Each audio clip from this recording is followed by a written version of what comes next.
ഒരു ഇളം നീല നിറത്തില് ഡിവൈൻ ലേഡി. പറ്റിയാണോ പറയുന്നത്? അമൃതാനന്ദമയെ പറ്റിയാ പറയുന്നത്. എനിക്ക് അവരുടെ ശരീരവും ഒന്നും കാണാൻ പറ്റിയിട്ടില്ല. എനിക്ക് ഒരു ദുർഗ ഇരിക്കുന്നതായിട്ട്, ഒരു ദുർഗാതി സുന്ദരിയായ ഒരു ദുർഗ ചൈതന്യം ഇരിക്കുന്നതായിട്ട് എനിക്ക് കാണാൻ പറ്റുള്ളൂ. അപ്പൊ ഞാൻ ഉടൻ തന്നെ ഇവരെ നമസ്കരിച്ചപ്പോ ഇവര് പിടിച്ചെണ്ണിപ്പിച്ചിട്ട് സായിപ്പുമാരെയൊക്കെ എണ്ണിപ്പിച്ച് ആ സ്ഥലത്തോട്ട് ഇരിക്കാൻ പറഞ്ഞു. ഞാനിരുന്നു. 2-3 മണിക്കൂർ അവിടെ ഇരുന്നു. അപ്പൊ ഇരിക്കുമ്പോഴെല്ലാം ഞാൻ നോക്കുന്നത് ഇവരുടെ മുഖം മാറുന്നുണ്ടോ, ഈ ട്രാൻസിയന്റ് ആയിട്ട് താൽക്കാലികമായിട്ടുള്ള ഒരു പ്രതിഭാസമാണോ എന്നറിയാൻ വേണ്ടി കുറെ നേരം ഞാൻ നോക്കി. 2-3 മണിക്കൂറോളം നോക്കി. 2-3 മണിക്കൂറോളം നോക്കിയിട്ടും ഇവരുടെ മുഖം ഞാൻ ഈ കണ്ട രൂപം തന്നെ, പടത്തിൽ കാണുന്ന രൂപമല്ല, മനോഹരമായ ദുർഗാരൂപം.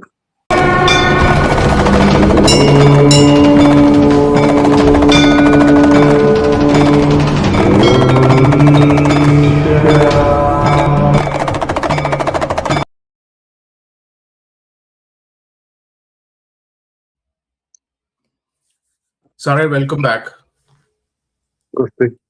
നമ്മളുടെ പല എപ്പിസോഡുകൾ ഇപ്പൊ കഴിഞ്ഞു. അപ്പോ സാറിന് ഈ അമൃതാനന്ദമയെ പറ്റി എന്താണ് അഭിപ്രായം? അമൃതാനന്ദമയി ദേവി എന്താണ്? സാർ അവിടെ പോയിട്ടുണ്ടെന്നൊക്കെ ഞാൻ കേട്ടിട്ടുണ്ട്. അതിനെപ്പറ്റി ഒന്ന് പറയാം. അതെ, ഞാൻ അമൃതാനന്ദമയെ കാണാനായിട്ട് ഒരിക്കലും ആഗ്രഹിച്ചിരുന്നില്ല. കാരണം ഞങ്ങളുടെ ജില്ലയിൽ തന്നെയാണ് അമൃതാനന്ദമയി. ഞാൻ താമസിക്കുന്നിടത്തുനിന്നൊരു 30-35 കിലോമീറ്റർ മാത്രമേ ദൂരമുള്ളൂ. അപ്പൊ അങ്ങനെ എനിക്കൊരു സംഭവം ഉണ്ടായി. സംഭവം പത്തനംതിട്ട വെച്ചാ ഉണ്ടാകുന്നത്. പത്തനംതിട്ട ഒരു പബ്ലിക് സർവീസ് കമ്മീഷൻ ജില്ലാ ഓഫീസർ ഉണ്ടായിരുന്നു. അദ്ദേഹത്തിന്റെ പത്തനംതിട്ട ജില്ലാ ഓഫീസറുടെ അദ്ദേഹം കൂടെ എന്നെ കാണാറുണ്ട്. അപ്പൊ കണ്ടപ്പോഴൊരു കഥ പറഞ്ഞു. അദ്ദേഹത്തിന്റെ കസിൻ ബ്രദർ അളിയന്റെ മകൾക്ക് ഒരു കസിൻ ബ്രദർ ഒരു വെറ്റിനറി ഡോക്ടറാണ്. അപ്പൊ അദ്ദേഹത്തിന്റെ മകൾക്ക് മുഖം മുഴുവൻ വെള്ളപ്പാണ്ട്, ലൂക്കോഡർമ, വിറ്റിലിക്കോ. അപ്പൊ അതിങ്ങനെ പേപ്പർ വൈറ്റ് ആണ്, വെളുത്തിരിക്കുക. അപ്പൊ അതുകൊണ്ട് കുട്ടിക്ക് മുഖം മറയ്ക്കാതെ പുറത്തിറങ്ങാൻ വയ്യ. അന്ന് തന്നെ +2 ഒറ്റ പഠിക്കുക കുട്ടി. അപ്പോ അങ്ങനെ പല ചികിത്സകളും അവരുടെ വീട്ടിൽ തന്നെ ഒരുപാട് ഡോക്ടേഴ്സും ഒക്കെ ഉള്ള ഒരു ഫാമിലിയാണ്, വലിയ ഫാമിലിയാണ്, ക്രിസ്തീയ ഫാമിലിയിലെ വലിയ ഫാമിലിയാണ്. അപ്പൊ അവരെന്തായാലും അവരൊക്കെ നോക്കിയണൊക്കെ പറ്റാഞ്ഞിട്ട് അപ്പൊ നാട്ടുകാരൊക്കെ പറഞ്ഞു, നിങ്ങൾ അമൃതാനന്ദമയി ഒന്ന് കാണിയത്, ഇത് മാറും. വിശ്വാസമില്ലാതെ കണ്ടവര് അമൃതാനന്ദമയ്യെ കൊണ്ട് ചെന്ന് കാണിച്ചുടനെ അവര് പറഞ്ഞു, നിങ്ങൾ ഒരു പിടി വേപ്പല അടുത്ത ആഴ്ച വരുമ്പോ കൊണ്ടുപോകുന്നത്. അപ്പോ അവരവിടെ നിന്ന് ഇറങ്ങി. ഇതൊന്നും നടക്കുന്ന കാര്യമല്ല, സംഭവിക്കുന്ന കാര്യമല്ല, പ്രയോജനമുള്ള കാര്യമല്ല എന്ന് ധരിച്ചിട്ട് വന്ന് പിറ്റേ ആഴ്ച എന്തായാലും ഇവിടെ വരെ വന്നല്ലേ എന്ന് വിചാരിച്ച് ഒരു പിടി വേപ്പല കൊണ്ട് കൊടുത്തു. ഈ വേപ്പല അവർ നേരത്തെ അരച്ചിട്ടുള്ളതാണ്. വേപ്പലയും മഞ്ഞളും ഒക്കെ അരച്ചിട്ടതാണ്. ഇങ്ങനെ പല കോമ്പിനേഷൻ വേപ്പല അരച്ചിട്ടതാണ്. എന്നിട്ടൊന്നും മാറാത്തില്ല, എങ്ങനെ മാറാനാ എന്ന് വിചാരിച്ച് ഒരു പിടി വേപ്പല കൊണ്ടുപോയി അമ്മയ്ക്ക് കൊടുത്തു. അമ്മ ഇത് കയ്യിൽ വാങ്ങിയിട്ട് പറഞ്ഞു, മോളെ ഇത് കൊണ്ടുപോയി വെള്ളത്തിൽ അരച്ചാൽ കെട്ടാൽ മതി, ഈ ഇല തീരുന്ന വരെ മുഖത്തരച്ചിടാൻ പറയും. ഇല എല്ലാം തീർന്നപ്പോഴത്തേക്ക് മുഖത്തെ മുഴുവൻ വിറ്റിലുകയും മാറി. അപ്പൊ ഇതൊരു അതിശയമായിട്ട് എനിക്ക് തോന്നി. അപ്പൊ എനിക്ക് തോന്നി ഇവരെ ഒന്ന് പോയി കാണണം. അവരെ പോയി കാണാനായിട്ട് അങ്ങനെ മനസ്സിൽ തോന്നിയെങ്കിലും പെട്ടെന്ന് സാധിച്ചില്ല. ഏതാണ്ട് 98 കൂടിയാണ് എനിക്ക് അമൃതാനന്ദമയി കാണാൻ തന്നെ പോയത്. അവരെ പോയി അവിടെ ചെന്നു, അവരുടെ ക്യൂവില് ഇരുന്നു. എന്റെ ഊഴം വന്നപ്പോൾ ഞാൻ ആ ക്യൂവിന് എന്റെ പുറകിലെത്തി. ക്യൂവിന്റെ പുറകിലെത്തിയപ്പോൾ ഞാൻ ശരിക്കും ഉള്ള കാര്യം പറഞ്ഞാൽ ഞാൻ ഇവരെ മനസ്സുകൊണ്ട് പിരാകുകയായിരുന്നു. കാരണം ചെല്ലുന്നവരെയൊക്കെ ഇവര് കെട്ടിപ്പിടിക്കുകയൊക്കെ ചെയ്യുന്നത് കണ്ടപ്പോൾ ഒരു ചെറിയ തുകയാണോ അശ്ലീലാവസ്ഥയാണോ എന്തോ എന്ന് എനിക്ക് തോന്നി. നല്ലതല്ല ഇവർ ചെയ്യുന്നത്. അപ്പൊ ഞാന് പെട്ടെന്ന് തന്നെ എന്തായാലും എന്റെ ഊഴം വന്നപ്പോ ഞാനും ആ ക്യൂവില് ഇവരുടെ മുമ്പിലെത്തി. അപ്പൊ എന്റെ മുമ്പിലെ ആളിനെ നോക്കിക്കൊണ്ടിരിക്കുക, എന്റെ മുമ്പിലെ ആളിനെ ആശ്ലേഷിച്ചുകൊണ്ടിരിക്കുകയാണ് ഈ അമൃതാനന്ദമയി അമ്മ. അപ്പൊ എന്റെ ഊഴമാകുന്നതിന് തൊട്ട് മുമ്പ് തന്നെ ഞാൻ ഇവരെ ശ്രദ്ധിച്ചു. അതുവരെ കാര്യമായിട്ട് ശ്രദ്ധിക്കുന്നില്ല. ശ്രദ്ധിച്ചപ്പോ ഇവര് സാധാരണ സ്ത്രീയല്ല, ഇവരൊരു ഇളം പച്ച നിറത്തിലുള്ള ദുർഗയാണ്. ദുർഗ എനിക്ക് ആ രൂപത്തിലേ കാണാൻ പറ്റുന്നില്ല. അത് ദുർഗയാണ്. ഇളം പച്ച നിറത്തിലുള്ളത് ഇളം പച്ചയല്ല, ഒരു വല്ലാത്ത നിറം. എനിക്ക് ഒരു നിറം പറയാൻ വയ്യ. എന്താ ഒരു പച്ച പോലെ തോന്നുന്ന ഒരു ഇളം ഒരു നിറം, ഹാർഡായിട്ടുള്ള നിറമല്ല. ഇതിപ്പോ ഭവതാരിണിയായിട്ടാണ് എന്റെ മനസ്സിൽ അപ്പോൾ തോന്നിയത്. ഭവതാരിണി, ദുർഗയുടെ ഭവതാരിണി രൂപമായിട്ടാണ് എനിക്ക് തോന്നിയത്. ഞാൻ എങ്ങനെയൊക്കെ നോക്കിയിട്ടും എനിക്ക് കാണാൻ വയ്യ. ഇവരുടെ മുഖം എങ്ങനെ ഇരിക്കുകയാണെന്ന് എനിക്ക് കാണാൻ പറ്റുന്നില്ല. ഭവതാരിണിയാണ് ഇവിടെ ഇരിക്കുന്നത്. അപ്പൊ ഞാൻ ഇവിടെ കാലയിൽ സാഷ്ടാംഗം വീണു പ്രണമിച്ചു. അവര് എന്നെ പെട്ടെന്ന് പിടിച്ചു പോക്കി.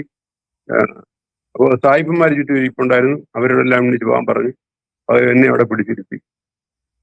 ഞാൻ അവിടെ നിന്നുകൊണ്ട് ഇവര് ഈ ചേഞ്ച് വരുന്നുണ്ടോ, എന്റെ താൽക്കാലികമായിട്ട് എനിക്കുണ്ടായ ഒരു പ്രതിഭാസമാണോ ഈ മുഖം കാണാൻ ചേഞ്ച് വന്നത് എന്ന് ഞാൻ ഇങ്ങനെ ചിന്തിച്ച് കുറെ നേരം വരെ വാച്ച് ചെയ്തു.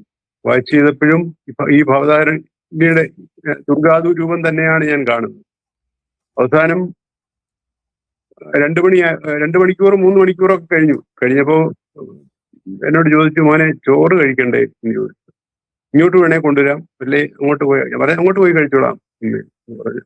ഞാൻ അവിടെ നിന്ന് പോയി ചോറ് കഴിച്ചു. ചോറ് കഴിച്ച ശേഷം 1 മാസം കഴിഞ്ഞപ്പോൾ ഞാൻ വീണ്ടും പോയി. അപ്പോൾ ഇവരെ ഇങ്ങനെയാണല്ലോ കണ്ടത്. അതൊക്കെ ഒരു താൽക്കാലിക പ്രതിഭാസമായിരിക്കും, എൻ്റെ കണ്ണിന്റെ പ്രശ്നമായിരിക്കാം എന്ന് വിചാരിച്ച് ഞാൻ 1 മാസം കഴിഞ്ഞ് വീണ്ടും പോയി. വീണ്ടും പോയപ്പോ തദൈവ ആ പഴയ പോലെ തന്നെ ഭവതാരിണി രൂപത്തിലാണ് കാണുന്നത്. അങ്ങനെ 3 പ്രാവശ്യം പോയി. 3 പ്രാവശ്യം പോയപ്പോൾ എനിക്ക് തോന്നി ഇവരുടെ ഈ എന്നോടുള്ള ഗാഠമായ സ്നേഹം കാണുമ്പോൾ എനിക്ക് തോന്നി എന്നെ ഇവരെ ആകർഷിക്കാൻ ശ്രമിക്കുന്നു എന്ന് എനിക്ക് തോന്നി. ഞാൻ പിന്നെ പോയിട്ടില്ല. അങ്ങനെ ലാസ്റ്റ് പോയത് 1999 ഞാൻ ലാസ്റ്റ് പോയത്. 99 1999 പോയി. 3 പ്രാവശ്യം പോയി. അതിനിടയിൽ 3 പ്രാവശ്യം പോയി. പിന്നെ ഞാൻ പോയിട്ടുമില്ല. ഇതാണ് അമൃതാനന്ദമയി അമ്മയിൽ നിന്നുണ്ടായ എനിക്ക് ഉണ്ടായ അനുഭവം. അല്ല, അപ്പൊ എന്തുകൊണ്ടാണ് അമ്മ ആകർഷിക്കണമെന്ന് അങ്ങനെ സാറിന് തോന്നാൻ കാരണം എന്താണ്?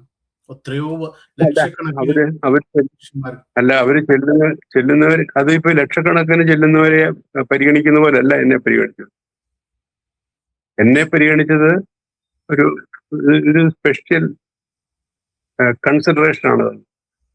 സ്പെഷ്യൽ കൺസിഡറേഷൻ എന്ന് പറഞ്ഞാൽ അങ്ങനെ അവരെ അടുത്ത് അവരിങ്ങനെ കെട്ടിപ്പിടിച്ചങ്ങ് വിടും എന്നല്ലാതെ, അല്ലെ അനുഗ്രഹിച്ച് വിടും എന്നല്ലാതെ അടുത്തിരുത്തുകയോ സാഹിബന്മാരെ മാറ്റിയിട്ട് അവിടെ ഇരുത്തുകയോ ഒന്നും ചെയ്യാറില്ല. അപ്പോ ഈ 3 പ്രാവശ്യം സംഭവിച്ചുകൊണ്ട് ഇത് എന്നെ കൂടുതൽ ഒരു പാതയിലേക്ക് കൊണ്ടുപോകുമെന്നൊരു സംശയം ഉണ്ടായിട്ട് ഞാൻ അതിൽ നിന്ന് പിന്നെ പിന്മാറി. പിന്നെ ഇതുവരെ പോയിട്ടില്ല. 1999 സംഭവിച്ചതിന് ശേഷം പിന്നെ ഇത്രയും വർഷമായിട്ട് ഞാൻ പോയിട്ടില്ല. എനിക്ക് തോന്നുന്നു സാറേ, ഒന്നുകൂടെ സാറ് പോകുന്നത് നല്ലതായിരിക്കും എന്ന് എനിക്ക് തോന്നുന്നു. എനിക്ക് വലിയ താല്പര്യമില്ല. കാരണം ഈ മാനസികമായിട്ടുള്ള അന്നൊക്കെ ഇതിനുള്ള തയ്യാറെടുപ്പിനൊക്കെയുള്ള സൗകര്യങ്ങളും ഒക്കെ മാനസികമായിട്ടുണ്ടായിരുന്നു. ഇപ്പോഴെനിക്ക് അത്രത്തോളം മാനസികമായിട്ടുള്ള കെപ്പില്ല എന്ന് പറയാം. ഒരുപക്ഷെ ഇപ്പൊ പോയാല് ആ രൂപം കാണും. 3 പ്രാവശ്യം കണ്ടിട്ടുള്ളൂ, 3 പ്രാവശ്യം പോയിട്ടുള്ളൂ. ആ രൂപം കാണാൻ പറ്റുമെന്ന് എനിക്ക് വിശ്വാസവുമില്ല എന്ന് വിചാരിച്ച് ഞാൻ ഇവരെ പ്രാർത്ഥിക്കുകയോ ഇവരോട് എന്തെങ്കിലും അപേക്ഷിക്കുകയോ, ഇവര് തിരിച്ചും മറിച്ചും ഒക്കെ ചോദിച്ചു, എന്തെങ്കിലും വേണോ മോനെ, എന്താ എന്നൊക്കെ ചോദിച്ചു. ഞാൻ ഒന്നും വേണ്ടാൻ തലയാട്ടിയതല്ലാതെ ഒന്നും ഞാൻ സ്വീകരിച്ചില്ല.